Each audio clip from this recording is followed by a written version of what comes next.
Hi, NCRT Grade 11 Chemistry Unit number 3 Classification of Elements பார்த்துட்டு இருக்கோம். Question number 3.13 Explain why cations are smaller and anions are larger in radii than their parent atom question. So கவனிங்க, a cation is smaller than its parent atom because it has fewer electrons while its nuclear charge remains the same. And the size of an anion will be larger than that of a parent atom because the addition of one or more electrons would result in increased repulsion among the electrons and a decrease in the effective nuclear charge. So அப்போ இதில் ரெண்டே reason தான். என்னது?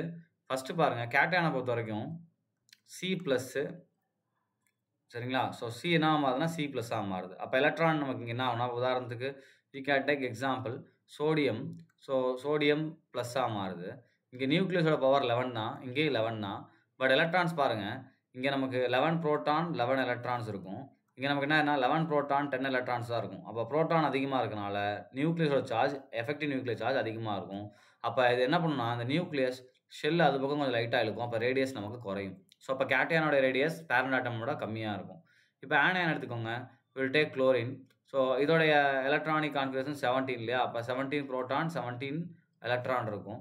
அடுத்து இது CL மைனஸாக மாறுது electron வாங்கிட்டு. அப்போ என்ன மாறும்? 17 ப்ரோட்டான் பட் 18 எலக்ட்ரானாக மாறும். இப்போ இங்கே எலக்ட்ரான் அதிகமாக இருக்கிறதுனால, நியூக்ளியஸ் அதோட எலக்ட்ரான் அதிகமாக இருக்கனால ரிப்பல்ஷனை பேலன்ஸ் பண்ணுறதுக்காக என்ன பண்ணும், இந்த நியூக்ளியஸோடைய ரேடியஸ் கொஞ்சம் எக்ஸ்பேண்ட் ஆகும். ஸோ அப்போ ரேடியஸ் நமக்கு இன்க்ரீஸ் ஆகும். ஸோ இதுதான் ரீசன். தேங்க்யூ.